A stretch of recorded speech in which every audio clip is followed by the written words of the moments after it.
Hello everyone, and today we got a lot going on because, well, we have to go to the Elder's Recess and a lot of things are going to happen there. Quite a few cutscenes, storyline, some good old-fashioned hunting.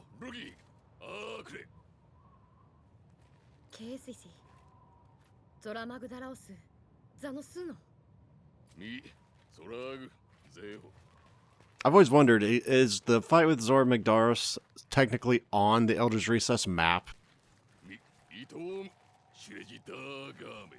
I can't imagine it is, like, from a gameplay perspective.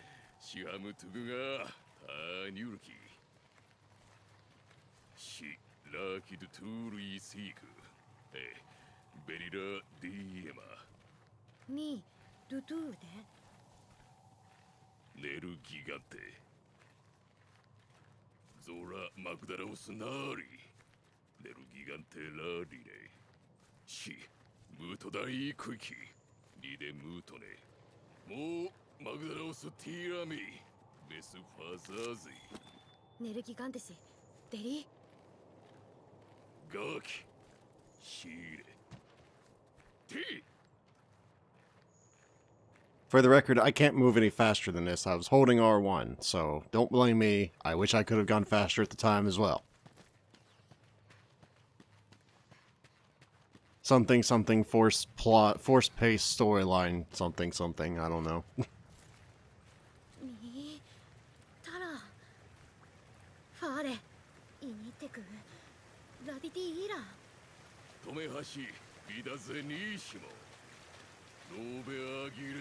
Shiradu Turk, Adio to Musti.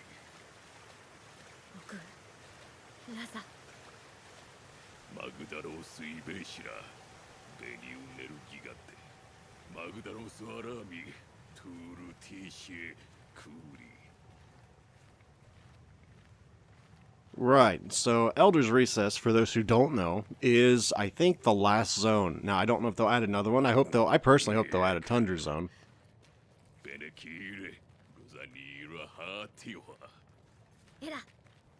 But I don't hold much hope for it, because I would like some icy monsters as well.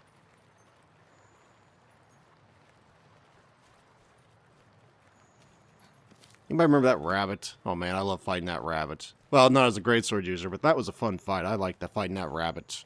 I don't think it was called a rabbit. I think it was something else. It was basically a big-ass rabbit. That's what it was. That was a fun fight. What was that thing's name? Oh man, I should know that. But I don't. At least I don't need hot drinks yet. Though you will need cold drinks here. Or cool drinks. Oh, I'm sorry. It's not cold drink. Or is it cold? I think it's cool drink. Doesn't matter. You need a cool, cold drink here. Well, you don't need it, but makes it a hell of a lot easier. So this is where they first introduced that mechanic. Very, very late compared to the previous incarnations, as far as I'm aware, but I'll shut up now.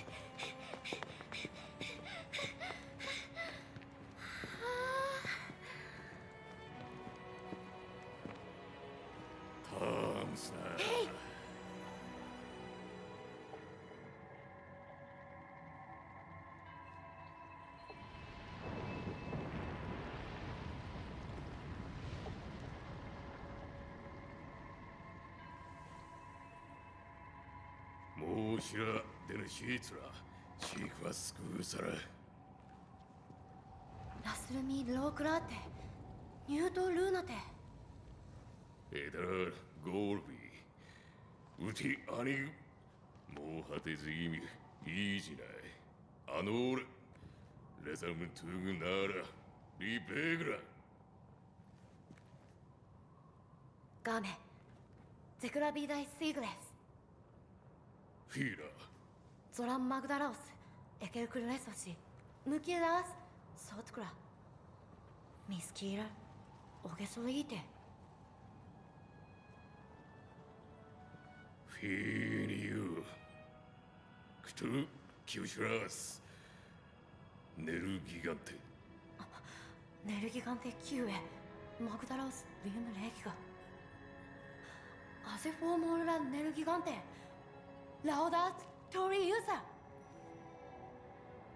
Kyutam Neru Gigante. クドスオーレルジービアラグイキソーラズティエイクテムギーレレミモーラビトオーネシスえい。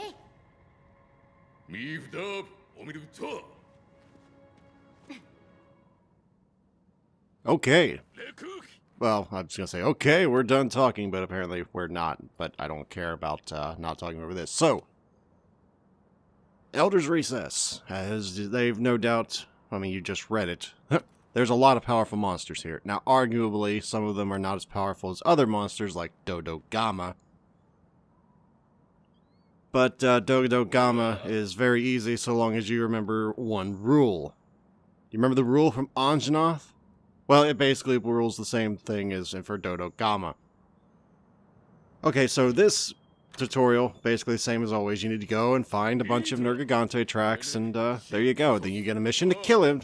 Booyaka. It's very simple. Don't know why they felt the need to do that with the paragraph, but yeah. I'll say hello to our first fight today.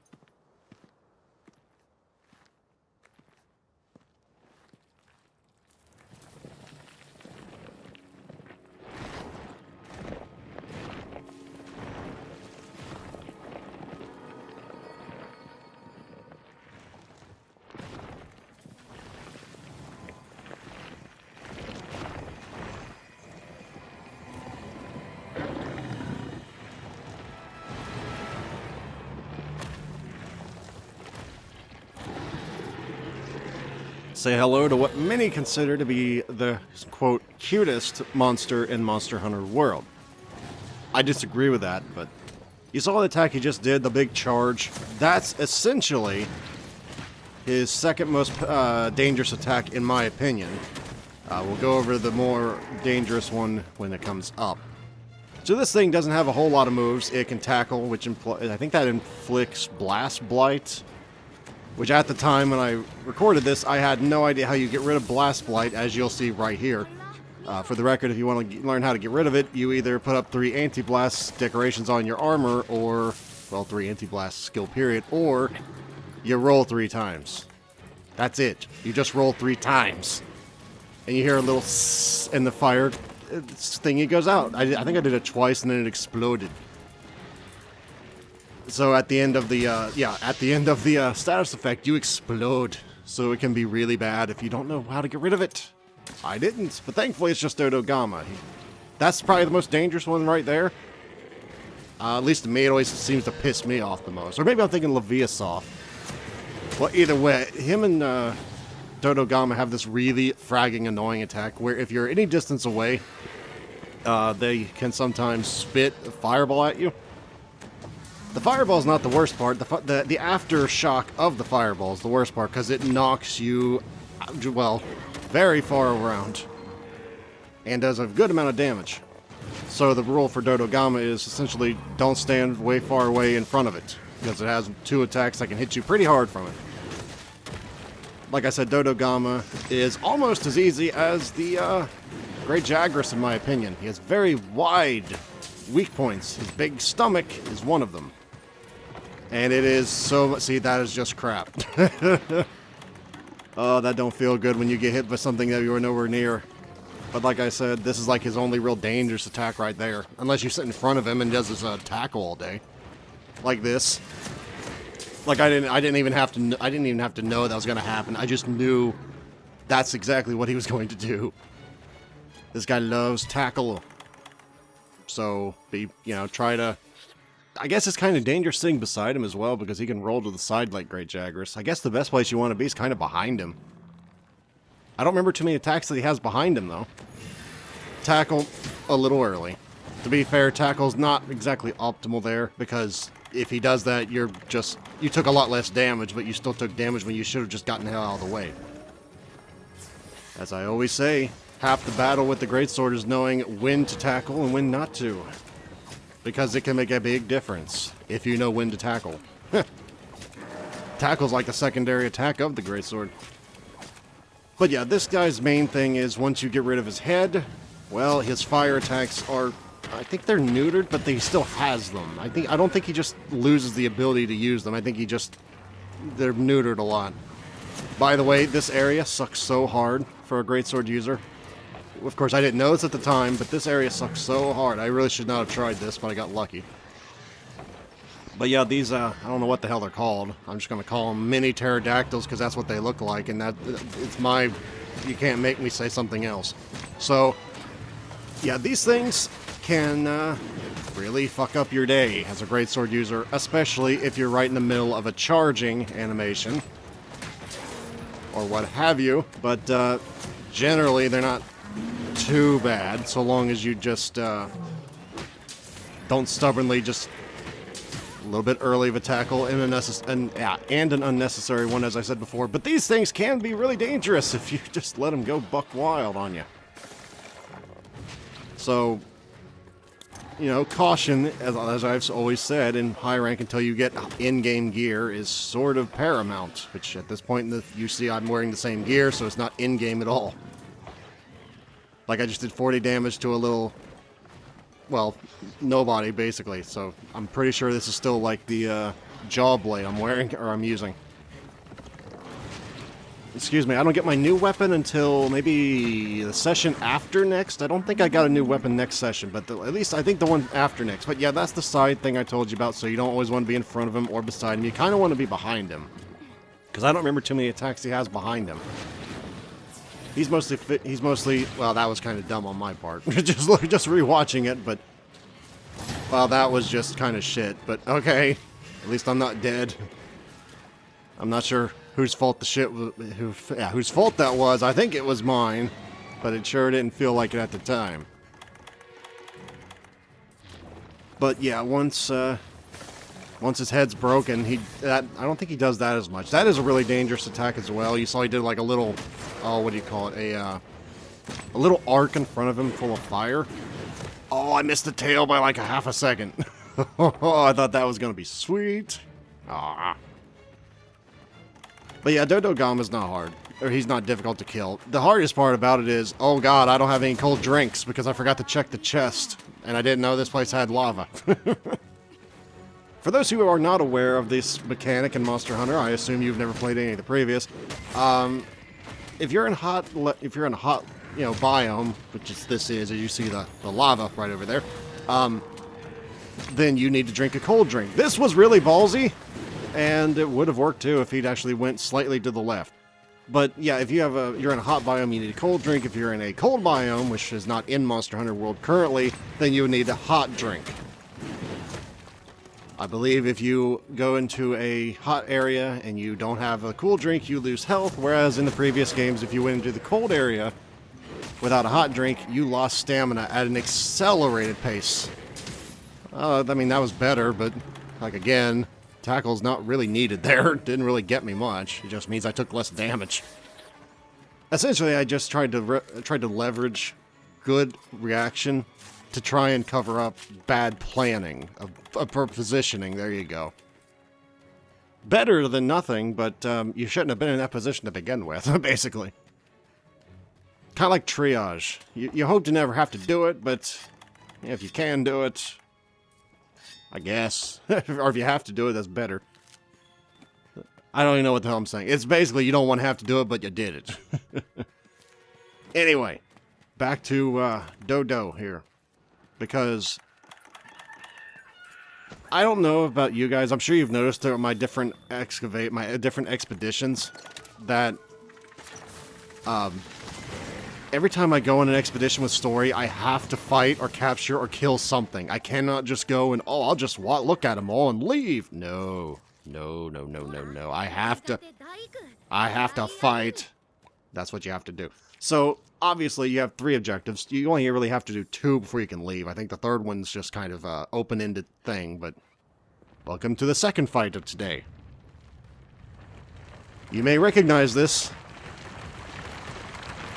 because he's been in previous games. My old nemesis. God, how I hated him for years. Until I learned how to fight him a little bit. That's right. That's Uragaan. And I still hate him today as much as I did back in 3U. Son of a bitch has Okay, you remember Radobon in the Rotten Vale where I said this is probably one of the most annoying fights in the game for a greatsword user? Well, this one's far worse. One, he loves his trimmer, as you see there, which really sucks unless you have footing gems, or decorations, excuse me. He has sleep, which at this point in the game you maybe saw once, maybe from a toad.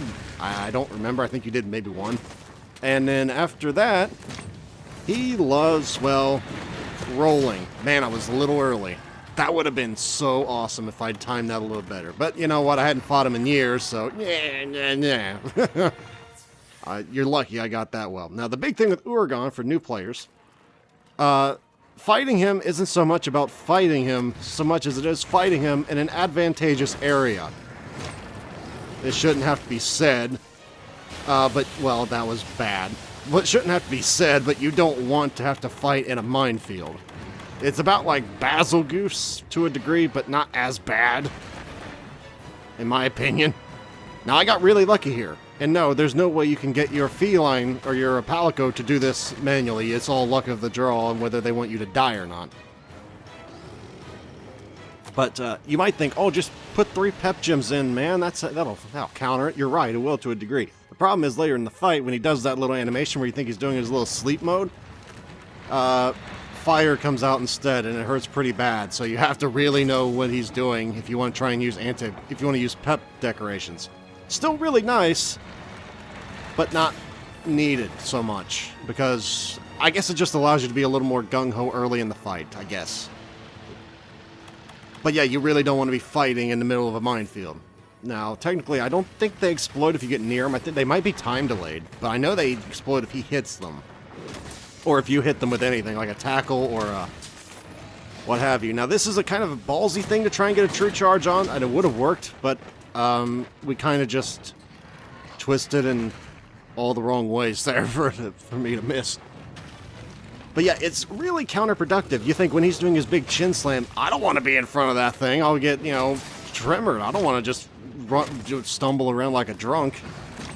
Well, if you time your tackle right, you don't have to worry about it as much. That was just bad aim. You don't have to worry about it as much because if you choose one side, say, for example, basically time your tackle so that when he slams down on top of you, well, obviously I didn't see the paratoad there, but it kind of worked because it hit me, funny enough.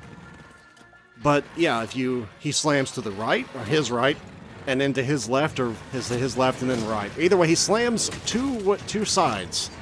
If you choose one side, and you tackle, I don't think, if you're in the right place, you can get a perfect true charge off right on its belly and break that organ he does that with. So that is an opportunity for true charges. You just got to be really, really, what's the word? You got to be brave to try it. But that's the great sword in a nutshell, baby. You got to be brave. It's high risk, high reward, and I love it. Otherwise, generally speaking, if you don't want to hit the tail, because as you see, you do beans for damage against the tail, the best place I found to hit him after you break the head is the head, of course, but until then, it's not very good to hit. Otherwise, the best place to hit is his legs. Now, I don't know if they're broke from the beginning, but by and large, usually when I hit the legs, I can see that I get orange numbers. See, when he does his little slam, he moves forward ever so much. So if you're directly underneath him and you tackle, you don't get hit by the trimmers. Like I said, it's very ballsy, but it is a very nice opportunity for a true charge. So, yeah, that's like your... now, one could argue that you can hit the true charge when he's rolling at you. Yeah, you can. I've done it maybe 5 times ever. I don't recommend trying to do that, though. Because you have to have your spacing, your timing, and pretty much everything else right on the nose. Otherwise, you just kind of look like a dumbass. I mean, there's a big wheel rolling towards you. I'm gonna stay and swing at it. Are you stupid? See, if it works, the guy looks great. If you don't work, you just look really stupid. That's the great show. That's the great show. That's the great sword, man. I will say, though, in the Greatsword's defense in those situations, if you actually do manage to hit something, usually when it's in the middle of a attack animation, it will stagger. Most notably, Devil Ho. Of course, that can be a negative, too, because Devil Ho loves... when you stagger him, he gets pissy and is liable to just go into direct counterattack. But if you're good at positioning with the Greatsword with Devil Ho, you can force him to do that and then roll past his counterattack and hit him in the back again. But it is extremely hard to get used to doing. Again, not something I'd recommend to beginner Greatsword users, because, as you can see, it's very easy to just kind of almost die very easily. Especially with still most low game armor. I think at this point I have maybe 1 or 2 pieces of high rank armor. But you see I broke his organ on the bottom of his, well, belly. He can't do that anymore. Now, if he tries to do it, again, I think at this point, since he's learned it doesn't work now, he'll just convert it to fire. I think is how that works. I might very well be wrong. But in my experience, he tries to do the whole sleepy time again, and he fails, so every time after that, normally he just goes straight to the explosion. So, this is the other aspect I forgot all about. I should have known from 3U, but I forgot all about it in Monster Hunter World until someone told me. I remember exactly who told me, too. But as a Greatsword user, it doesn't come natural. With this fight, you gotta take advantage of all the opportunities you're given, so me doing that mining thing is just kind of... Okay, maybe I was wrong. But me doing the whole mining thing just gave up a lot of damage. I could have done an extra couple hundred damage there. Instead, I got some materials. You know, that's cool, but you know, not nearly so great as a lot of damage, unless you really need materials. Which, oh Jesus, I thought I got hit there. Oh man. You know, I think of all the times I've ever fought Uragaan in World, I'm ashamed to say, I think this is my best evasion showing as far as not getting run over. And this was like the first time I'd fought him in years. Like, you'd go, oh my god, you nearly got hit twice already, and this is your best? Yes sir. Yeah. Every other time I ever fight him with the Greatsword nowadays, it's like... I get too overconfident. You know, when you're overconfident with the Greatsword, you just kind of look stupid. But, whatever. As far as Uragaan goes with the Greatsword, I mean, you've pretty much seen everything he has by now. He has his trimmer he loves using. He has his bombs. He has his rolling attack. He has his tail swipe. He has his little hip rush, or hip, I don't know what you call that. Hip, he like, I don't know, hurls himself towards you with this, you know, with his hip, basically. And, obviously the Sleepy Time and then the Explosion Sleepy Time variant. I'm not counting how many moves these are for the record. I'm just just letting you know all of his attacks. But as a Greatsword user, the most dangerous, without a doubt, is the bombs. You are so well, I don't want to say you're so immobile, considering this playstyle is a hell of a lot more mobile than it used to be. So count your blessings, Greatsword user. Uragaan used to be much worse than this, at least for me. But yeah. Basically, just it's going to be a long fight as a Greatsword. You can't really stay near him, and you can't really attack him whenever you want because the mines. So I don't know if they're qualified as mines, but the explosives. So this is always going to be a very long fight with a Greatsword user until you get really, really, really good and can manage to hit those those true charges when he's, you know, doing this right here. I would never try and do it, but it's okay, so I have tried to do it. I would never think I could succeed, though. Okay, he faked me out there, I'm going to be honest. I thought he left. I still managed to get out of the way. I was like, oh, he's gone. I can just start looting, right? No. No, welcome to Uragaan. Actually, Radovan did the same thing, I think. He faked me out, too. Oh, excuse me. Now, I know people are going to go, dude, this thing is like 30 minutes long. Why is the second video like 8 minutes? Honestly, I do these editing in numerical order, so I do, you know, I edit part 1 first. I go, oh, there's still 20 minutes of footage left. I'll just cut it in half. Whoops. The second one, I cut out quite a bit. And, that's why we have like 30-minute video and a 10-minute video, for those curious. It wasn't intentional, I'll tell you that much. That's the little hip slide, I guess. I'm trying to figure out what in the hell to call that. I call it a hip slide, I guess. But you'll notice a lot of these times you go, dude, get up there. Attack him. What are you doing? I'm trying not to get killed because I have like 1 mega potion and like 4 regular potions. Here's the ballsy true charge I showed you about. Of course, if you can aim it, it works a lot better, but that's the theory. Okay, you saw it can work in theory. I think I hit it like 2 or 3 times now. It's just, you know, not really... It requires the Marine way of thinking. You go towards that danger. You don't run away from it. You go toward it. At least I think that's one of the American Marines things is you don't... They run away. They run toward the gunfire. I'm not saying that to make fun of them, by the way. That's actually... I actually have great respect for our armed forces. But I'm just saying it doesn't come normal to most people to run toward the danger. It's a parallel, okay? Not a very good one, nor even realistic, but a parallel nonetheless, okay? I mean, to be honest, can you imagine if Monster Hunter was real life? Oh, man. That's the big explosion I taught you about. I'm lucky I didn't just die. And, because I forgot all about that. I was like, holy shit. I nearly died to the mine there. At this point, it's like, I don't want to try and be up there with a rolling Uragaan with a bunch of mines, so, I'm out.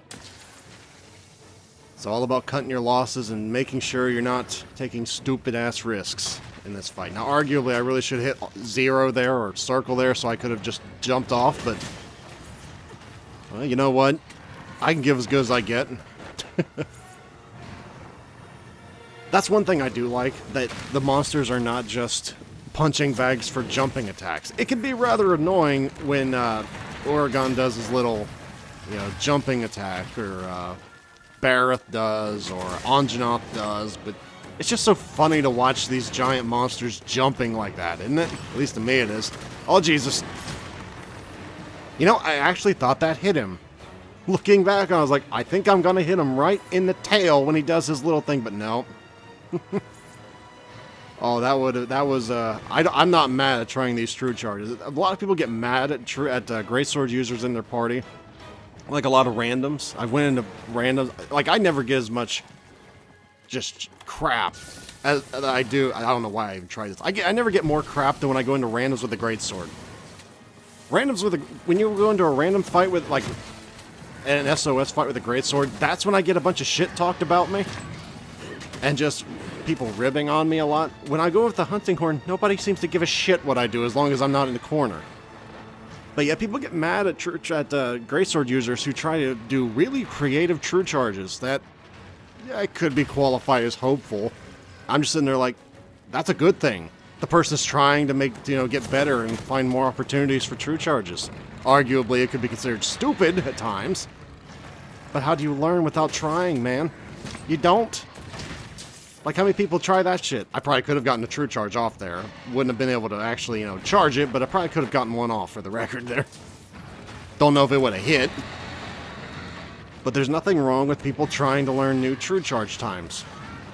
Unless it's like a one feint thing, and then you feint, and then everybody loses, in which case, yeah, you probably shouldn't have tried to do that right then, but I don't know why I'm still talking about this. I just really like when people try and learn and try new things. I guess. I don't like when people, crap on that. Oh yeah, welcome to what a lot of people consider the most annoying enemy in the game. Personally, I don't think it's that bad.